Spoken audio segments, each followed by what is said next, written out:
we open this week's NISA Now at Bridgeview, Illinois. Detroit City on the road, haven't lost a match yet coming into the house. Of course, the first match between this team played at Keyworth ended 3-2 and was a fun one. Let's see what we get this week.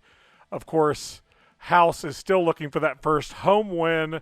This is their second match of the season in Bridgeview. First half, pretty back and forth, but we got to show you this highlight. Jimmy Filerman moving up the left side against that. Look at this sauce. I mean, woo-hoo-hoo-hoo.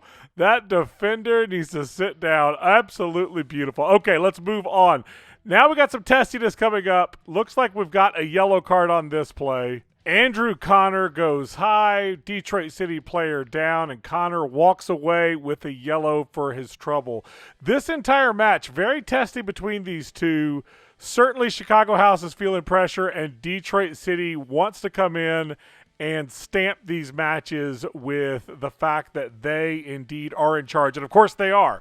No question about that so far this season. But Chicago House continue to struggle. But close match. We're in the second half. No score yet. And that's when we would finally see some action here. 62nd minute. Corner kick comes in, and it gets cleared, but not as well as you'd like. Detroit City swings the ball in. The ball comes down. Falls out to Maxi, and Max Aridias does the dirty art. Draws Kafari into honestly, a stupid foul. Sticks his leg out in the box and gives up what would be an important play here. The foul is called. The penalty is awarded. In the end, that's, as a defender, why you don't go down the box unless you're 100% sure you are going to get that ball, and make sure that you don't foul the offended player. Interesting fact, in the first match between these two this season, we had 2 penalties. Now we come into this match, another penalty. The keeper for Chicago House, Novotny, blocked one in Detroit. Would he be able to stop this and keep the match level? Maxi Rodriguez has done all the work on this play. He's drawn the fall from Kafiri, and now he stands at the spot ready to take on Novotny. Puts it to the keeper's left. Keeper guesses right, and that would be the ball game. Settle in, enjoy it, because Detroit City wins 1-0, continues their run. Detroit is now 3-1-0. Chicago House falls to 1-1-2. Off to Maryland. Yeah, we got some rain for this one. MD Bobcats hosting OT4, but eventually that rain did clear after a couple of hours, and we got some soccer. Maybe not a lot of fans tonight due to the inclement weather, but indeed we would have soccer, and it's actually a beautiful field tonight. Bobcats come into this one looking for their first win of the season. Maryland would jump out early on this counter. OT4 had been threatening. Ball went forward to Taylor Gray, and he did a ton of the work himself, taking this shot. Look at that banger. Woo-hoo-hoo-hoo. That is an absolute stunner of a goal. That's right. Celebrate. Take a rest. You earned that. The rest of his team joins around 9 minutes in, and MD Bobcats up 1-0 over visiting OT4. That goal would double up here, as the ball would get booted forward. Comes, settled down to Mohamed Cisse, who's ready for it. Look at that play. Oh, look at him push that defender down. That's a man's goal right there. Mohamed Cisse with the push down. That's right. I'll put that goal in, and afterwards, watch me. He gathers around, gathers his audience. Let's do it. Yeah. Maryland feeling good up to, this is just before halftime. OT4 pushing the ball forward onto the right-hand side. Looks like Maryland has it under control. Looks like they're ready to go into half up 2-0. 2-1. I gave away. That's foreshadowing right there. Look at this break behind the defense, not ready for it. Ball goes in. Lorenzo Laviolette puts it in off the header. Keeper can do nothing about it, and that ball gets run back. 2-1, we have got a ball game headed into halftime. That score would hold throughout much of the second half. We're in the 75th minute here. Ball's plucked. Maryland's got the ball. Ball shifts around. Good shot. Keeper stops it. And who's there but Molycarpa Jr.? His goal in the 74th minute would put Maryland up 3-1. They say the most dangerous score in soccer is 2-0. Maybe that's true. Maybe it's not. But 3-1 feels good. Celebrate. That's right. Go give your coach a hug. That's a nice thing to do. Your coach deserves that. Everyone's happy in Maryland. Their first win of the fall season. Taylor Gray, Mohamed Cisse, Molycarpa, all with goals. Lorenzo Lavalette, the goal for Ot 4. On to New Amsterdam. All the talk heading into this match was that New Amsterdam was new, that New Amsterdam was dominant, New Amsterdam was to be dangerous. And Michigan Stars said, hey, nice script. We're going to flip that early on. This is just 2 minutes into the match. Unbelievable how fast this happened. Balls goes out of bounds. Michigan Stars gets the throw in. That throw, of course, will go to Newell, who flips it forward. Alexander Frank catches it and puts it into the net. It is a shocking turn of events for this match. And this match was insane because everything New Amsterdam to do, they could not seem to score a goal. In the second half, score still 1-0 to the Stars. Ball moving forward. Yunchai gets to the ball here. He's on the break. And John Dennis sticks his arm out to stop the play. It's a professional foul, as they call it. The card comes out. It's a yellow for Dennis, but that's going to be significant because 4 minutes later on this play, ball is being battered around. People are frustrated without a doubt. Dennis is still out there, and of course, Yunchai remembers on this play. He's not happy he loses the ball. Takes Dennis down and does some real damage to Dennis. Surprisingly not a red here, given both the result and the intent of Yunchai against John Dennis. Dennis would actually come out of this and have to leave the match in an ambulance. Not a good look for the Stars, and certainly not a good look for NISA here. You'd expect a much more aggressive call from the ref on this call. You can see it here. That's absolutely uncalled for. Studs up. Final 10 minutes of the match. The match is still 1-0. This is the kind of play that we expect from Devu Amin-Mensah. The ball comes in. He's ready for the ball. He heads it in. That is how this match would end.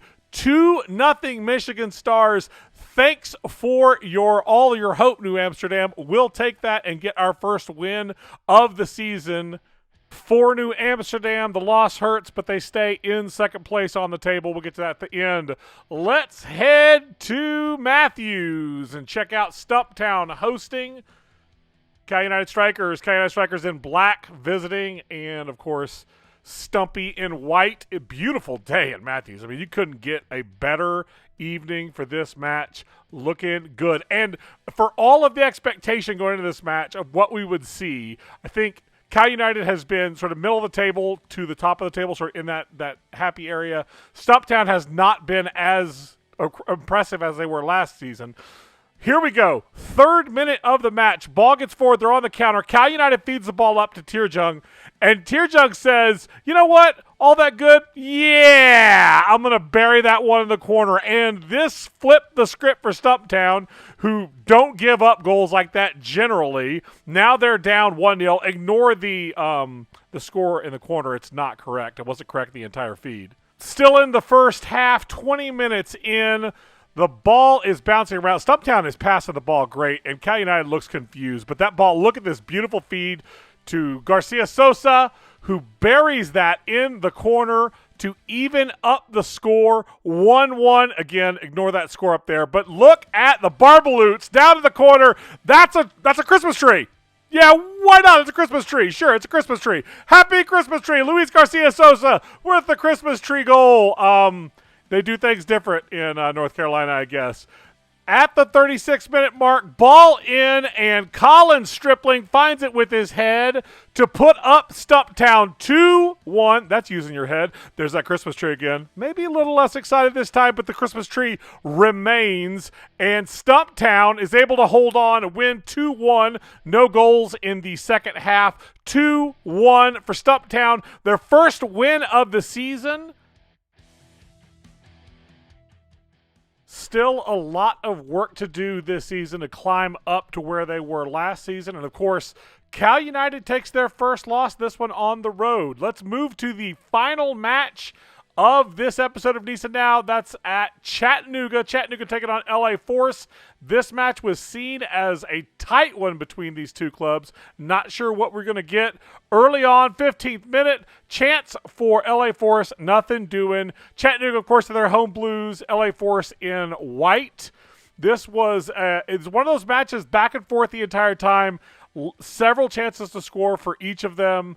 And it was one that just it didn't feel like either one got the job done, except for, here we go, LA Force on the attack, second half. Coming in, Spielman steps out and hits him a little too hard, and that ref's pointing to the spot.